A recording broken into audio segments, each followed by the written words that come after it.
ಹಿಂದರ್ಕಾಯಿ ಕೊಡ್ರಿ ಹಿಂದೆ ಮಾಡೋ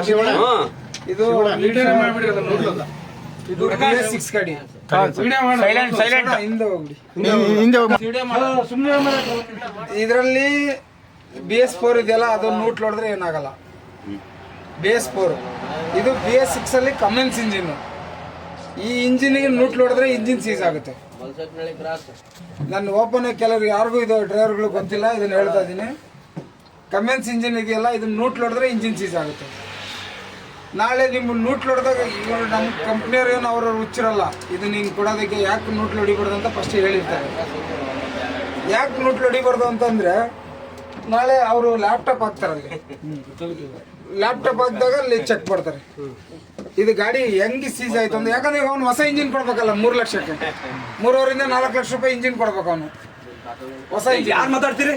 ಮಾತಾಡೋತ್ನಾಗ ಮಾತಾಡ್ತೀರಲ್ಲ, 3.5 ರಿಂದ 4 ಲಕ್ಷ ರೂಪಾಯಿ ಹೊಸ ಇಂಜಿನ್ ಕೊಡ್ಬೇಕು ಅವನು. ಸುಮ್ಮನೆ ಕೊಡಲ್ಲ. ನಾವೇ ಆಗಲಿ 1,000 ಇಲ್ಲ 5,000 ಅಂದ್ರೆ ಖರ್ಚು ಮಾಡ್ಬೇಕಂದ್ರೆ ಎಷ್ಟು ಕಷ್ಟ ಇರುತ್ತೆ. ಕಂಪ್ನಿಯವನು ನಮ್ಮ 3.5 ರಿಂದ 4 ಲಕ್ಷ ರೂಪಾಯಿ ಕೊಟ್ಟು ಹೊಸ ಇಂಜಿನ್ ಕೊಡ್ಬೇಕಂದ್ರೆ ಅವ್ನು ಹುಚ್ಚನಲ್ಲ.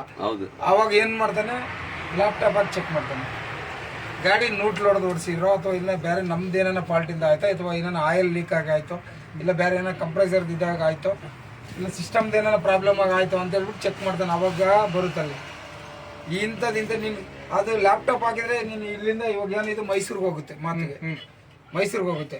ಮೈಸೂರಿಗೆ ಹೋಗಿ ಮತ್ತೆ ದಾವಣಗೆರೆ ಬರೋದಕ್ಕೆ ಎಷ್ಟು ಸಲ ನೀನು ಕ್ಲಚ್ ತುಳಿದೆ, ಎಷ್ಟು ಸಲ ಕ್ಲಚ್ ಮೇಲೆ ಕಾಲು ಇಟ್ಕೊಂಡಿದ್ಯಾ, ಎಷ್ಟು ಗೇರ್ ಹೊಡೆದಿದ್ಯಾ, ಎಷ್ಟು ಬ್ರೇಕ್ ಹೊಡೆದಿದ್ಯಾ, ಎಷ್ಟು ಎಕ್ಸಲೇಟರ್ ಕೊಟ್ಟಿದ್ಯಾ, ಅಷ್ಟು ತೋರಿಸ್ತದೆ. ಅವಾಗ ಅವ್ನು ಲ್ಯಾಪ್ಟಾಪ್ ಹಾಕಿ ಚೆಕ್ ಮಾಡ್ತಾನೆ, ಇದು ಗಾಡಿ ನೂಟ್ಲಲ್ಲಿ ಇಂಜಿನ್ ಸೀಸ್ ಆಯಿತು ಅಥವಾ ಬೇರೆ ಏನು ಸೀಸ್ ಆಯಿತು ಅಂತ. ಅವಾಗ ನೋಡ್ತಾನೆ, ಈ ನೂಟ್ ಹೊಡೆದು ಸರ್ ಗಾಡಿ ಇಂಜಿನ್ ಸೀಸ್ ಆಗಿದೆ ಅಂತ ಅಲ್ಲಿ ತೋರಿಸ್ಬಿಡಿ, ಸ್ಟೇಟ್ಮೆಂಟೇ ಬಂದ್ಬಿಡುತ್ತೆ. ಆವಾಗ ಏನು ಮಾಡ್ತಾನೆ, ನಿಮ್ಮ ಡಿಪೋ ಮ್ಯಾನೇಜರ್ ಆಗಲಿ DC ಆಗಲಿ ಅವ್ರು ಏನು ಮಾಡ್ತಾರೆ, ನೀನು ನೂಟ್ ಹೊಡೆದಿದ್ದಪ್ಪ ಗಾಡಿ, ನೀನು ನೂಟ್ ಯಾಕೆ ಹೊಡೆದೆ ಗಾಡಿ,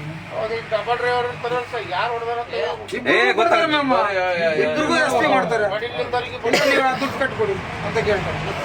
ಇದೇ ಮಾತಿಗೆ ಸಂಬಂಧ ಬರ್ಲಿಲ್ಲ ಡ್ರಮ್ ಕುಡಿದ್ರೆ ಬಿಡ್ರಿ. ರೂಲ್ಸ್ ಅಲ್ಲ ಅದು.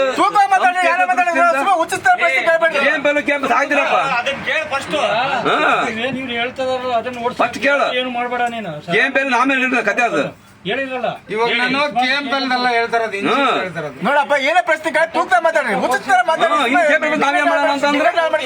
ಏನ್ ಅರ್ಥ ಹಂಗಾಗಿ ಈಗ ನಾಳೆ ಅವರು ಲ್ಯಾಪ್ಟಾಪ್ ಆಗಿ ಚೆಕ್ ಮಾಡಿದಾಗ ಹೇಳ್ತಾರೆ, ಇದೇ ತರ ನೋಡಪ್ಪ ನೀನ್ ನೂಟ್ ಹೊಡೆದಿದೆ, ಅದಕ್ಕೆ ಇಂಜಿನ್ ಸೀಸ್ ಆಗೈತೆ ಅಂತಾರೆ. ನಮ್ಮ DC ಆಗಲಿ, ನಮ್ಮ ಡಿಪೋ ಮ್ಯಾನೇಜರ್ ಆಗಲಿ, ನಮ್ಮ ಈ DMA ಆಗಲಿ ಕೇಳ್ತಾರೆ, 1 ನಿಮಿಷ ಇರಿ ಕೇಳ್ತಾರೆ, ನೀನ್ ನೂಟ್ಲಿ ಯಾಕೆ ಹೊಡೆದೆ ಅಂತ ಕೇಳ್ತಾರೆ. ಮೈಲೇಜ್ ಬಂದಿಲ್ಲ ಸರ್, ನಾನು ನೂಟ್ ಹೊಡೆದೆ ಅಂತ ಹೇಳ್ತೀನಿ. ಮೈಲೇಜ್ ಬಂದಿಲ್ಲ ಸರ್, ಅದಕ್ಕೆ ನಾನು ನೂಟ್ ಹೊಡೆದೆ ಅಂತ. ನಿನ್ ಮೈಲೇಜ್ ಎಷ್ಟು ಬರುತ್ತೆ ಅಷ್ಟು ತಗೊಂಬ, ನೂಟ್ಲಿ ಯಾಕೆ ಹೊಡೆದೆ? ಹೌದು, ಕರೆಕ್ಟ್ ಅದ. ನೂಟ್ಲಿ ಯಾಕೆ ಹೊಡೆದೆ ನೀನು? ಮೈಲೇಜ್ ಎಷ್ಟು ಬರ್ತದೆ ಅಷ್ಟು ತಗೊಂಬ. ಬಂದ್ರೆ ಏನು ಕಮ್ಮಿ ಬಂದ್ರೆ ಒಂದು 2 ಪಾಯಿಂಟ್ 3 ಪಾಯಿಂಟ್ ಕಮ್ಮಿ ಬಂತ, ನಾನು ಒಂದು ಮಾತಂತೀನಿ ಅಷ್ಟೇ ತಾನೇ, ಸುಮ್ಮನೆ ಆಗ್ತೀನಿ. ಹೌದು, ಇವಾಗ ಇಂಜಿನ್ ಸೀಸ್ ಆಗಿದೆ, ನೀನು ದುಡ್ಡು ಕಟ್ಕೊಡು. ಹೌದು, ಹಂಗೆ ಬರೋದು ಅದು. ಇದೇ ಮಾತು ನಾನು ಯಾವುದೋ ಬೆಳಗಾಂ ಡಿಪೋನಲ್ಲಿ DMA ಅವ್ರಿಗೆ ಇದ್ರ ಮುಂದೆನೇ ಹೇಳಿದೆ. ಅವನೊಬ್ಬ ಡ್ರೈವರ್ ಇದೇ ಚರ್ಚೆ ಮಾಡ್ದ, ಸರ್ ನಾನು ನೂಟ್ ಹೊಡೆದೇ ಓಡಿಸ್ತಾ ಇದ್ದೀನಿ ಸರ್, ಏನಾಗಿಲ್ಲ ಅಂತ. ಈ ಟ್ರಿಪ್ ಹೋಗಿ ನೀನು ನೂಟ್ ಹೊಡ್ಕೊಂಡು ರಿಟರ್ನ್ ನಿನ್ ಅದು ಯಾವುದೋ ಹತ್ತೋಣಿಯಿಂದ ಮುಂದೆ ಯಾವುದೋ ಅವರು ಸೊಲ್ಲಾಪುರನೇ ಯಾವುದೋ ಅಂದ, ಮಿರಾಜ್ ಇಲ್ಲಲ್ಲ, ಇದು ಸಾಂಗ್ಲಿ, ಚಿಕ್ಕೋಡಿ ಸಾಂಗ್ಲಿಗೆ ಹೋಗಿ ನೀನು ನೂಟ್ ಹೊಡ್ಕೊಂಡೆ ಅಂದ. ಹೌದು ಸರ್ ನಾನು ನೂಟ್ ಹೊಡ್ಕೊಂಡೆ ಹೋಗಿ ಬರ್ತೀನಿ ಅಂತಂದ. ಹೋಗಿ ನೂಟ್ ಹೊಡ್ಕೊಂಡು ಬೆಳಗಾಂ ಎಂಟ್ರಿ ಆಗ್ತಿದ್ದೇನೆ, ಇಂಜಿನ್ ಸೀಸ್ ಕಟ್ ಕೊಡ್ಬೇಕು ನೀನು ಅಂತ 3 ಲಕ್ಷ ಅವ್ನ ಕೈಲಿ ಕಟ್ ಕಳಿಸಿ, 3,46,000 ನಿಮ್ಮ DMA ಬೆಳಗಾಂ DMA. ನಾನು ಇಷ್ಟು ಹೇಳಿದೆ, ಹೌದು ಡ್ರೈವರ್ಗೆ ನಾನು ಇಷ್ಟು ಹೇಳಿದೆ ಡ್ರೈವರ್ಗೆ, ಯಾವುದೇ ಕಾರಣಕ್ಕೆ ನೂಟ್ ಹೊಡಿಬಿಡಿ ಸರ್, ನೂಟ್ ಹೊಡೆದ್ರೆ ಗಾಡಿ ಇದು ಕಮೆನ್ಸ್ ಇಂಜಿನು, ನಾರ್ಮಲ್ ಇಂಜಿನ್ ಆದ್ರೆ ನೀವು ನೂಟ್ ಹೊಡೆದ್ರೆ ಏನಾಗಲ್ಲ. ಒಂದು ನಿಮಿಷ ಅದನ್ನು ಹೇಳ್ತೀನಿ. ಈ ಇಂಜಿನ್ ಇವಾಗ ಬಂದ್ರೆ ಸಿಸ್ಟಮ್ ಇಂಜಿನ್, ಇದಕ್ಕೆ ನೂಟ್ ಹೊಡೆಯಂಗಿಲ್ಲ. ಮಾಮೂಲಿ ಇಂಜಿನ್ ಇದೆ, ಆ ಇಂಜಿನ್ ನೂಟ್ ಹೊಡೆದ್ರೆ ಏನಾಗಲ್ಲ. ಆ ಇಂಜಿನ್ ಅಲ್ಲಿ ನೂಟ್ ಹೊಡೆದ್ರೆ ಏನಾಗುತ್ತೆ ಅಂದ್ರೆ ವೀಲ್ ಪಿಲಿನ್ ಹೋಗುತ್ತೆ. ಇದ್ರಾಗ ಹಂಗಿಲ್ಲ, ಇದ್ರಾಗ ಇಂಜಿನೇ ಸೀಸ್ ಆಗ್ತದೆ. ಇಂಜಿನ್ ಇವಾಗ ನೋಡ್ರಿ ಯಾವ್ದು ಇಲ್ಲ.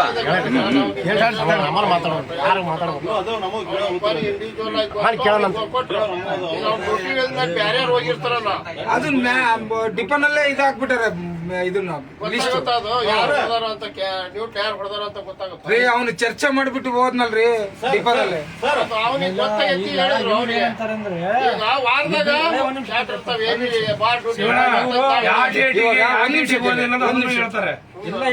ಒಂದ್ ನಿಮಿಷ ಇವಾಗ ಗಾಡಿ ಇವತ್ತು ಒಂದ್ ನಿಮಿಷ ಇವತ್ತು ಒಂದ್ ನಿಮಿಷ 4 ತಾರೀಕು ಇವತ್ತು ಅದು ಡೇಟ್ ಹಾಕ್ತಾರೆ ಅಲ್ಲಿ ಈ ಡೇಟಿಗೆ ಎಲ್ಲಿಂದ ಗಾಡಿ ಇವಾಗ ಇದು ಮೈಸೂರಿಗೆ ಹೋಗುತ್ತಲ್ಲ ಇವಾಗ ಎಲ್ಲ ತಿಪ್ಪಣ್ಣ ಇವಾಗ ಕೊಯಮತ್ತೂರು ಹೋಗ್ತೀಯ ನಾಳೆ ಅಲ್ಲಿಗೆ ಹೋಗೋದಾ ನಾಳೆ ಅಲ್ಲಿಗೆ ಹೋಗೋದು ನಾಳೆ ಅಲ್ಲಿಂದ ಬರೋದು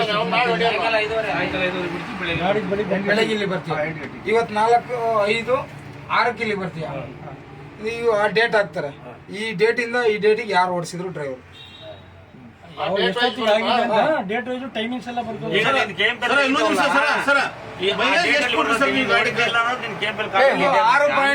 ಎರಡು ಮೂರು ಬರುತ್ತೆ 6 ನಾನು ಯಾರು ಬೇಕಾದ್ರೆ 6.5 ಕೊಟ್ಟಿದ್ದೀನಿ ನಾನೇ ಹೇಳ್ತಾ ಇರೋದು 6.5 ಕೊಟ್ಟಿದ್ದೀನಿ 5.5 5.75 6 ಬೇಕಾದ್ರೆ ನನಗೆ ಇವಾಗ ಇದೇ ಗಾಡಿನಲ್ಲಿ ಕಳಿಸ್ಲಿ ಕೊಯಮತ್ತೂರಿಗೆ ಇವರೇ ಡ್ರೈವರ್ ಕುತ್ಕೊಂಡ್ಲಿ 6.5 ಕೊಡ್ತೀನಿ ನಾನು ಇದೇ ಗಾಡಿ ಕೆಪಾಸಿಟಿ ಫುಲ್ ಇರ್ಲಿ ಗಾಡಿ ಸ್ಟ್ಯಾಂಡಿಂಗ್ ಇರ್ಲಿ ನಾನು ಇದು ಚಾಲೆಂಜ್ ಮಾಡಿ ಹೇಳ್ತೀನಿ ಓಪನ್ ಟೆಕ್ನಿಕ್ ಓಡ್ಸೋ ಟೆಕ್ನಿಕ್ ಅಷ್ಟೇ ಅಷ್ಟೇ ಓಡ್ಸೋ ಟೆಕ್ನಿಕ್ ಟೆಕ್ನಿಕ್ ಅವ್ರಿಗೆ ಗೊತ್ತಿದೆ ಓಡ್ಸ್ಯಾರ ನಮಗೆ ಗೊತ್ತಿಲ್ವಲ್ಲ ನಂಬರ್ ಏನ್ ಮಾಡ್ತೀರಾ ನಾನು ಅದನ್ನು ಹೇಳ್ತೀನಿ ಕರೆಕ್ಟ್ ಹೇಳಿ ಸರ್ ನೀವು ಕರೆಕ್ಟ್ ಒಪ್ಕೊಳ್ಳೋದು ತುಂಬಿರ್ತದೆ ಆಗಲ್ಲ ಅಂತಾರ ಸಾಧ್ಯ ಅಲ್ಲ ನಾನು ಬೇಕಾದ್ರೆ ಇದನ್ನ ಚಾಲೆಂಜ್ ಮಾಡ್ತೀನಿ ನಿನ್ನೆ ಬಾ ಜೊತೆನಲ್ಲಿ ಅಂದ್ರೆ ಏನ್ ಗೊತ್ತಾನ ಅವ್ರು ಟೆಕ್ನಿಕ್ ಐತಲ್ಲ ಟೆಕ್ನಿಕ್ ಮೇಲೆ ಇದು ಮಾಡ್ತಾರ ಅವ್ರೆಲ್ಲ ಸ್ವಿಚ್ಗಳದವಲ್ಲ ಮೇನ್ ಬಟನ್ ಯೂಸ್ ಮಾಡ್ಕೊಳೋದು ಯಾವ್ದೇ ಕಾರಣಕ್ಕೆ ಈ ಗಾಡಿ ಓಡಿಸ್ತಾ ಇರ್ತೀರಲ್ಲ ಇದನ್ನು ಕೇಳ್ತೀನಿ ಹೇಳ್ತೀನಿ ನೋಡಿ ಎಷ್ಟು